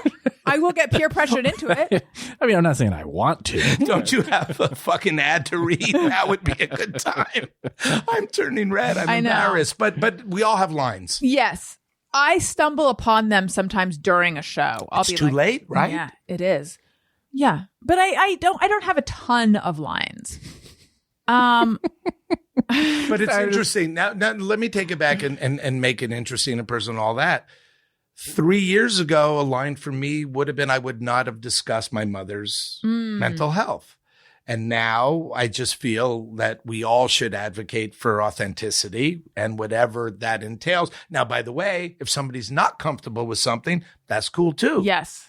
But I want to, I want everything to become normalized where you can just say shit to somebody. That's my whole thing. I think that where it gets complicated is when it's someone else's. When someone else doesn't want you to talk about it. And that's what I run into with Which is fine. Not this family, but like my family of origin. Right. They can be very private and they would rather, and so that's where I grew up, my parents were complete, secret hoarders. They told us nothing. Yeah. Like nothing. To this day, they both went through a lot. They both got COVID. They live in Las Vegas. They both got COVID before vaccines. They were like patient fucking. It was Tom Hanks, Rita Wilson, and my parents. Oh. I mean, they were they were in the hospital for 4 months. Oh my God. Wow. 3 months hospital, 1 month rehab. They were they a on mess. ventilators? No, it never attacked their lungs horribly. Okay. So they never were intubated. They were on, oxygen. Right. But, they would, now they're in a nursing home and my mom struggles and, I'll know from my dad's voice. I'll call him up and hear him answer the phone going, hello. And I go, oh, mom's really bad, huh? No, she's fine. And you hear her in the background just throwing shit against the wall. Geez. And I'm like, Dad, I get it. You did when I was a kid, you didn't, but you could say stuff now. We want to know. Mm-hmm. And they were, and I don't think it was just my parents. I think it was a it's generation. generational. Exactly. Totally. It's Everything tough. was, I think my parents were swingers. And Really? Yes, because I found a picture from a New Year's Eve in the Laurentians up in Canada. Those were the ski mountains. And all these, there were 6 couples, but in the picture, Pineapples. the wives, were my mom was not with my dad. My dad was in another part of the picture with somebody else. None of the And they married couples, arms around? Or? Yeah, they were all together smoking. My dad looked like fucking Dean Martin. They were smoking and he had a martini glass. And you're looking at this picture. And then, also, I remember this, about 6 years ago, we were back in Montreal at a funeral for one of their friends who passed away. And somehow it came up that all our parents used to smoke pot together. And I'm like, you smoke pot? My mother, by the way, I never have. To this day, Oh, really? I've never done any drugs, and which is amazing, knowing my mom was a drug addict. Yeah. Now finding out. Right. But they smoked pot. They probably swung. They just should have, but I guess you libertine. can't share that. You don't sit down to your 16-year-old son and say, by the way, just so you know, our friend Joyce, I slept with her. Right. You're not going to just offer it. So I guess I get it. Mm-hmm. So the more secrets they had, the more fun they probably had. I guess the more they didn't tell me, I should just guess that they had a great time. Now, could you ever talk to your dad about that now? At 89? Probably not. No, now he's just, people are like, your parents are still together. I go, yeah, they've been married 64 years. And then I'm like, my dad would probably leave, but we took the car keys away when he was 85. So he's, no, not now. The big thing I always think about is when my mom, and she's got a lot of health stuff. I always picture the terms. Did you ever see Terms of Endearment? Many years ago. So you don't really. I don't so remember there's a it that well. scene with Deborah Winger. She's in the hospital. She's dying of cancer. And the boy, the oldest son, who was maybe 12, 13, is there. And the younger kid is being all loving to his mom. And the older one, me, arms folded in the hospital room, not even making eye contact with Deborah Winger. And Deborah Winger is crying, just going, one day, years from now, you're going to realize how much you loved me. And I know you loved me. And I watch that scene and I just go, why didn't I get cast? I mean, I know the lines. And I'm always in my head, am I going to have this Deborah Winger moment with my mother? Mm-hmm. It's tough. It's fucking brutal. It's so tough. See, now that I know I can F. Yeah. You're gonna hear, Let it out. It's fucking brutal. It's brutal. Yeah. It's brutal. But, and that's why I came up with that line in Arigato Tokyo about, just trying to understand you so one day I could maybe like you. Yeah. I love my mom, but there's a lot of shit I don't like. Yeah. Just a lot of stuff. Do you talk to her a lot? Yeah, but not about not about the yeah. issues. Yeah. Yeah, I talk to my dad more. I'm closer to my dad. But it's funny because, like, even the kids, I got 2 boys, Luke and Liam, who are like the best. Just I adore them, and they make my life so, meaningful. They're 22 and 24. They adore Gramps. And they like grandma, but they know all the shit, and they make fun in the house just because they saw me do it. Right. And so that, they kind of default to, but it's also, she's also difficult. Does she have warmth? Can she be warm or?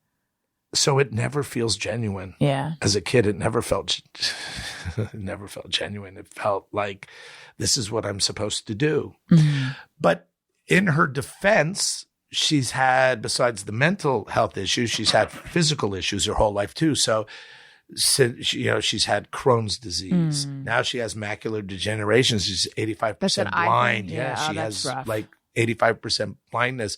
She's psoriasis, arthritis, all these things. So when she was a major flirt, when she was, in her swinging, but she was also a major flirt. And I saw it. I saw things as a 12-year-old that disturbed me that I still have in my head.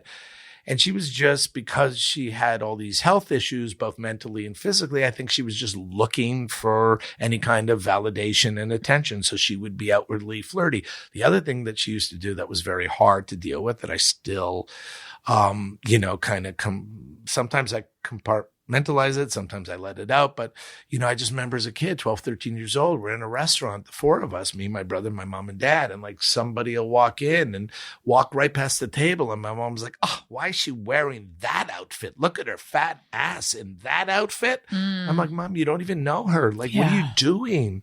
And so she was, But now would she say it so that the person with the fat ass would hear it? Or no, but you heard the judgment. I heard it. Just the constant, the critical thing. And voice, so, my dad gave her everything. My dad would sometimes lie to everybody, and it would be a tough year, but Mom wanted to buy a condo in Florida, so Dad would buy a condo in Florida. He loved her and gave her the world, which is why they're still together. But, I guess, she was kind of like a Jewish American princess. And so as a Jewish, I never dated a Jewish girl. And my ex-wife was not Jewish. I went the complete other way.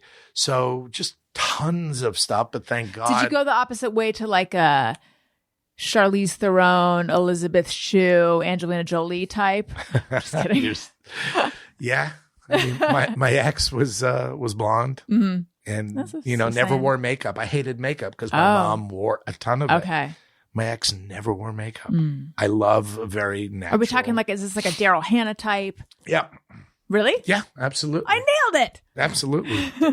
Yeah, all that. Uma Thurman, like whatever. Okay. Just any natural, cool looking, just cool, blonde, vibey. Laura Dern. Less so. Got it. Back in the day, Ali Sheedy, weird Ali Sheedy and Breakfast Club. My husband had it bad for Ali Sheedy. Get in line, buddy. He, when he was a teenager, was going to be in Chicago in O'Hare and like was convinced, and I don't even know why he felt that he was going to run into her there. But we always talk about this as just like the fantasies of when you have a crush on a movie star, and he just was sure he was going to meet her and they were going to fall in love at the airport. That's wild. I think it's the sweetest story. It's sweet. Do you remember, like, here's me in a nutshell. Do you guys remember the show from way back, WKRP in Cincinnati? Yes. I don't remember it well. But anyway, it was a brilliant show, disc jockeys in Cincinnati. It was, there's some iconic. Was Lonnie Anderson on that show? Yes. So that's where I'm going. Okay. See, you're good. So there was Lonnie Anderson and Jan Smithers, who played Bailey, was the character's name. Lonnie was big boobs and makeup and tight-fitting dresses and high heels, and people drooled over her. Jan Smithers was very natural, kind of hippie vibe. I love Jan Smithers. I always liked that kind of natural hippie vibe chick. Like like no artifice. No, none. Yeah, just always. And, quirks like, wearing their sleeves over their hands and just all these fun little things and jeans and T-shirts. The character that I talked about in Arigato Tokyo, she wears ripped jeans and Patti Smith t-shirts, like 70s rocker t-shirts, faded, that she's had forever. That's my, that's what I fantasize. Fantasize. Don't infantilize. I just made up a word. I like it. It's not going well. We Yeah. Amazing. have so much stuff to haven't- talk about. I know. What were the Olson twins like? What? I love that it was like, yeah, we have so much to talk about still. And then there was like 10 minutes on how huge your vagina was. It seemed relevant. Yeah, I mean, it's seamless. It was organically. Mark stopped down the show to discuss all how I we are said going was to I have thought to. it was funny. He said, "Insert a crevice," and what kind of host would I be if I didn't tell a story about my giant vagina at that point? That's a good point. I take it all back. I have an obligation. I know it seems like it's just fun for me. I do have a job to do, Tony. What were the Olsons like? So I ran so little time when the girls were like 15, 16. Okay. And the show was on Fox Family and it was doing well. I was not on it and the girls were unhappy. It was very similar to everything they've always done in their movies. And it was just pandering and, how many outfits can we wear in one episode, because they were $1 billion brand. Yeah. Literally, Walmart had corners of Olsen twin dolls and bed sheets and hair dryers and everything. They were huge, but they didn't like the direction of the show. I got brought in and I met them because they were executive producers on the show. At 15 years old, executive producers. Hey, you almost wrote for SNL at 17. Yeah, there you go. But they were $1 billion brand. I was just a kid with a plane ticket to New York.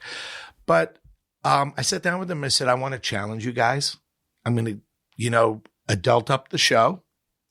And I want to challenge you guys. And I'm going to give you really good scenes. I'm going to give one of you a love interest. And we'll do like dating and breakups. I'll do kind of the Corey Topanga thing. And I ended up doing that with Mary Kate. And I said, if you guys trust me, I said, I'm going to elevate you guys. I'm going to challenge you as actors.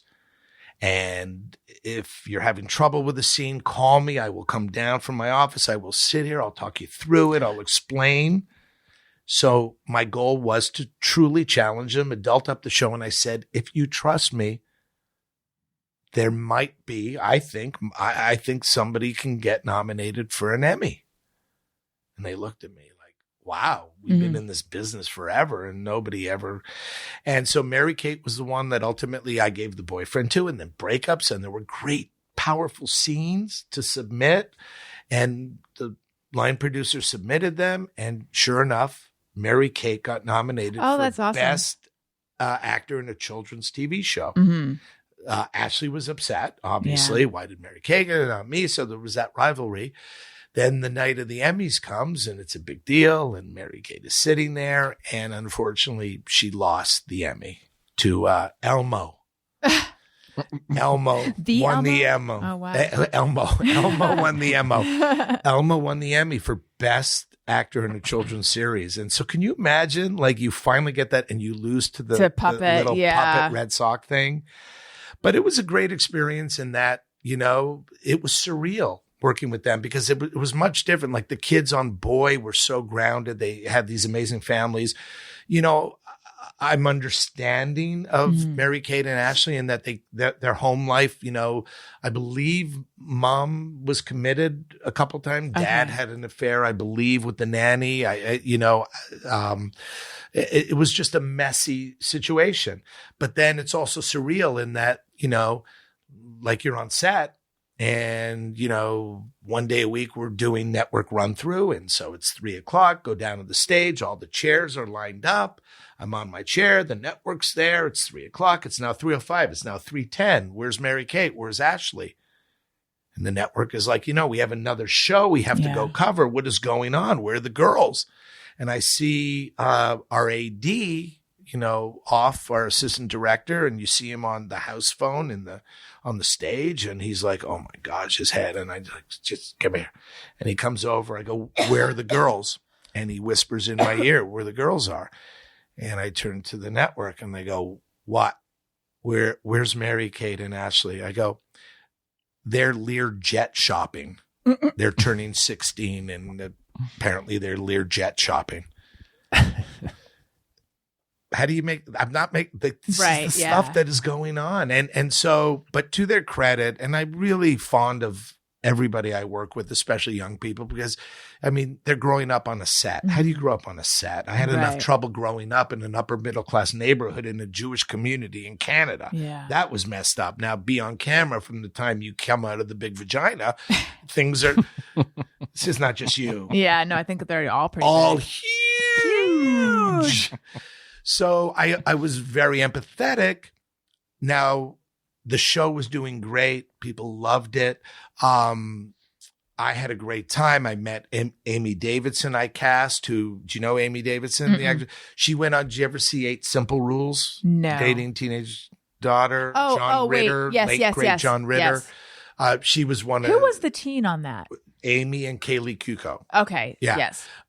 Anyway, Amy's a redhead. I made her a redhead. I was the guy who made her a redhead because on the Olson twins, she came into audition as this new character. And I'm like, you know, Mary Kay and Ashley had approval. Mm-hmm. I'm like, they're never going to cast another blonde. I said, if you really want this part, I'm going to fight for you, but I need you to come back as a redhead. And she did. And then she, after our show, she got cast on that ABC show. Oh, that's she's cool. still a redhead now, and she's a mom and kids and amazing. But back to Mary Kate and Ashley. So the show was doing great. And I say this to their credit. Fox Family wanted to pick it up at the end of that season for 2 more seasons, 56 episodes. Wow. The girls said no. The girls were ready to walk away. Their Learjet was waiting. Their Learjet was waiting. It was a hell of an exit. Yeah. Thank you. Good night. Right. And they Well, get in their Deus Ex jet Machina. at the Universal lot and boom, they knew. And I really respect that. And they, you know, I think one or both went to school for a while and then they got into fashion. And one of them, I think, married a son of a Greek fishing magnate and, you know, all that stuff that normal kids do.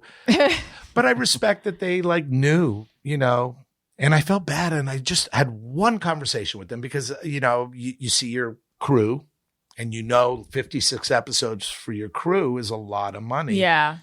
And for me too. Mm-hmm. And I said, you know, creatively, we're on a great track and it'd be really cool and all that stuff. And they said, no, we're really burnt. And I went, God bless you. You know, what are you going to do? So, but I haven't seen them since. Oh, this was really cool. One day they said to me, you should, I was talking about Amy and the blonde. They asked me to dye my hair blonde and I did. I came back to set one day and I was a blonde. What color was your hair? Like brownish reddish, Okay. but I had a lot of hair. Right. And so, and my kids were so tiny and they were so small. And one of the kids said, I look like a little duckling. Oh, He's like, that's so cute. Daddy looked like a duckling. Oh, that's His so hair cute. is white. Oh my God. We are basically out of time, but I'm realizing we haven't done Just Mirror Everyone or Hey Go Fuck Yourself. So let's do those. And we didn't even mention Boy Meets World. I know. Which is crazy. You'll just have to come back is what we'll have to do. Okay. See, I'm really good. I stalked you to put me on. Yeah, and now I you knew have if I kept babbling, I'd have to come back. I know. Yeah. I know we never tied. Oh, maybe we did finish that story. Anyway, yeah. So it was RJ who kept letting me know that you want to come on more than you. I think. I feel like you had a go between, but then look, now it's happening. all the same. Yeah, it's all the same. Meanwhile, he keeps texting me, going, "Are you guys calling? Oh, really? Calling?"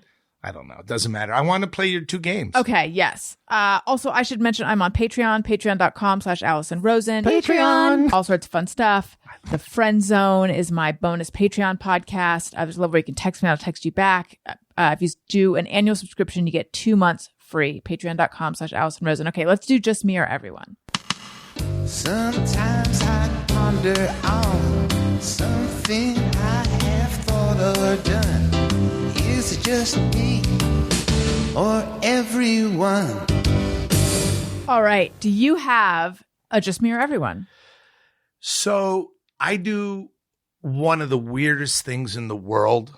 Perfect. It's perfect. I think it is. So my kids are always on me about sugar. Too much sugar, Pops. Come on, Pops, what are you doing? Blah, blah, blah, blah, blah. And so like the Oreos now, you like peel back the the flap top, thing, the yeah. flap thing. So what I do is I'll go out into the cabinet, right, the cupboard, and I'll take it out and I'll peel it back. I'll take a bunch of cookies, but then move all the other cookies to the front of the line.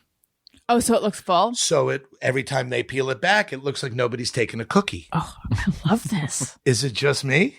That can't be just you. It's genius, though. I mean, like fat people who are cheating? Yeah. Like me? Right. It's genius. I've done all sorts of weird. I don't think I've ever done that because I've never had like other people, monitoring my food in that way. But I've done all sorts of weird things. Like I was really using too much Splenda. I couldn't do a real Splenda phase. I was using too much Splenda. So I would this is when I lived in New York, and I would throw out, first of all, I put all the like ripped through packets back in the box, and then I put it in the trash at the bottom. Like I was hiding my Splenda trash because I don't know what I was even afraid of. And by the way, that year for my birthday or for Christmas, I think my landlord got me a Splenda cookbook. So it's like they knew. That's funny. They did know. They knew it wasn't working. But was it bothering you that you were doing this? Were you worried that people were going to know and find out? Did it keep you up? Did you? No, I just think periodically I'd be like, how much cancer am I giving myself by going through Splenda this fast? See, more people like that who worry about that, you all need to get a pet rat and give them the same amount of Splenda at the same time. Because that's just smart. Right? That way you see. The same amount proportionally or like the same amount? No. You got to make it rat size. Rat size. Yeah. You got to do the math. I think that they've done that with rats before, though. I understand, but nobody has done it in the home. That's the point I'm making. I'm not saying take it out of the lab into the home. Yes, so that way that could be your canary in the coal mine. Exactly. Is this going to kill me? Right. I don't know. Let's see how the rat does. Smart. Genius. I was going to Tony, it was genius, right? Get a pet rat and give the rat. Yeah, I mean, we were all thinking it. Yeah. Absolutely. I've made a real 180 on rats because I used to be highly anti-rat. Now and I'm not rat? I'm not even talking about it from a union standpoint. I follow this account that has the cutest rats, and like I look at people playing with them, and I look at them being all cute, and I'm like, they can like I know people who have pet rats, and I think I'm pro rat now. Yeah. So you would not then bring a rat into the home and fill him with Splenda? No, I would. You don't love him that much. But what I think this is the real test will be if I see one in my home, how will I react? Will I react like, oh, cute, let me put it on Instagram? Or will I be like, get it out of here? No. I don't think I'll be cool with it. Speaking of rats, can I segue to mouse? Sure.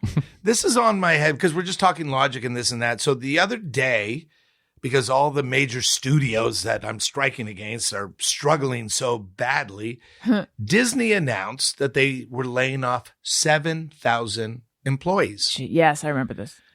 The press release went out, and what I saw, at least on Deadline, was Disney bloodbath, 7,000 let go. Yeah. And Mickey Mouse logo is right next to the copy going... That's a big smile. Big smile. Yeah. Big smile. Like, how the fuck do you make an announcement that you're letting go of 7,000 and there's your corporate brand with the happy mouse? At least get a Photoshop and fucking put a frown on. They should have a more serious looking Mickey Mouse face. You don't do the happy welcome to Disney World mouse. For delivering bad news. I'm being serious. No, I just saw it and I was disgusted. Yeah. Like, you've got to have another mouse, another version, like another photo shoot, shop, whatever, of, like maybe the mouse with a hand over his head, shaking the head, going, this is horrible. Right. You don't I didn't like that. It sounds like it was in poor taste. Hugely. Do you have a hey, go fuck yourself? Yeah. Now, yeah. As we're striking, Mm-hmm. it's all the CEOs. It's these guys who run the streamers who are trying to tell us.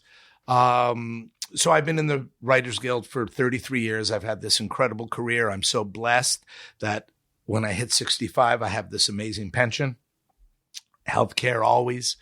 And these young writers who are the future, the next generation, who have these incredible stories to tell, are not being offered the same career that I had. Now, you know, shows, these big CEOs, them and their team, it's all about the numbers. It's all about the algorithm. It's all about the metrics. All we're asking for is basically 2% of their profits that they make off our content. So not only do they, you know, not want to meet, but they've created, here's an example. There's mini rooms now. So if there's a show, they'll tell the showrunner, we want to read 6 scripts to see if we're going to make the series. Back in the day, it used to be you shoot a pilot, you test the pilot at, you know, somewhere in Burbank, and all the single moms come with their kids, and the single dads or the married, whatever, in the middle of the day, have some crackers, Capri Suns, watch a show. And then our future is up to them. But anyway. This is for kids shows, or they serve crackers show. and Capri Sun Any show. across the board? Across the board. Got it. Yeah. 1 hour drama, crackers, Capri Sun. And so now they just ordered the scripts, and they tell the showrunner you can hire 4 to 6 writers. So That's a do mini that. room. That's a mini room before production starts. The scripts come in. Netflix loves them. Paramount Plus loves them. They all love them. They go, okay, we're going to make the series. Showrunner's like, great. Oh, by the way, we need you to fire your staff. They're no longer needed. The scripts are written. Oh. You and another high-level writer will cover the set. We don't need those writers. So it's gone. Stuff that was written on spec, and then they basically right. And then, even if they knew they were going to shoot it, they're structuring it so that they don't need these writers on set. So now what's happening is, so when I started out, you know, my first showrunner was a guy, Bernie Ornstein, who was famous back in the day. Bernie Ornstein, Saul Turtletop. They did shows like Sanford and Son and That Girl and, you know, The Monkees and all these. They were legends. And it's my first job. And I was on location with Bernie. We shot in Canada. And he literally took me around by my hand and took me to casting and took me into editing, showed me how to take a shitty show and edit it and make it great, and sweetening and how music can help. And within 3-4 years of that, I was running Boy Meets World. You know, Michael Jacobs was off, the creator, doing other shows. I was running the damn show. It was because I had this guy so these kids, right, these by young not having writers, them on set, they're not getting they're that. not. So the next generation of storytellers are not being mentored properly by us. These go F themselves is the segment. Don't give a shit. Yeah. Because they're not creative. They are strictly money guys. They don't look at us as artists. We are artists. Painters are artists. People who write music, poetry, we're all artists. They don't look at us as artists. They look at us as disposable. They want AI to come in, and then they'll hire one writer to make changes and fix it. That's what they're making a shitload of money off of us. AI didn't write Succession. AI didn't write Ted Lasso. You know, AI didn't write Hacks or any of the shows. And so these guys, you know, the guy, I'll put him at the, you know, top of the list is Zaslav, the Warner Brother Discovery guy of the Go Fuck Yourself. It's so funny. He's now being advertised. He's the commencement speaker at Boston University. I guess he went there, and the students are going to boo him because they're pro us. Good. They want to be in this business. And he's the guy that came in and took the movie Batgirl and all these other series that were shot, and he shelved them all for a tax credit, you know, like a tax benefit, like as a loss. Yeah. They never aired. All the blood, sweat, and tears. So he's my big go fuck yourself. Hey, go fuck yourself. Felt good. Felt great. Felt good. Now, I'm speaking for thousands of young writers that can't say, go fuck yourself. I'm 63. I've had my career. I'm still doing some cool stuff, but like, they can't say it. I'm saying it for all of them. Yeah. Well, on the group show, so this is going to air Monday, and then on Thursday is a group show, and I have Wendy Molyneux and Jordan Morris on, and they're both out there striking right now too. So I'm sure they will have a lot to say about it. Mark Blutman, it was delightful to get to know you. Thank you so much. Tell everyone where they can find you. Well, on right social now, media. I'm right here. Social media, I'm very active, very accessible. On Twitter, I'm Blutman Mark. And on Instagram, Mark Blutman. That's simple. It's simple. Anything else you'd like to plug? No, just that I had a blast. I want to plug this show. saying Please that plug it everywhere. Allison Rosen is my new best friend, and I had an amazing time with Allison and Tony.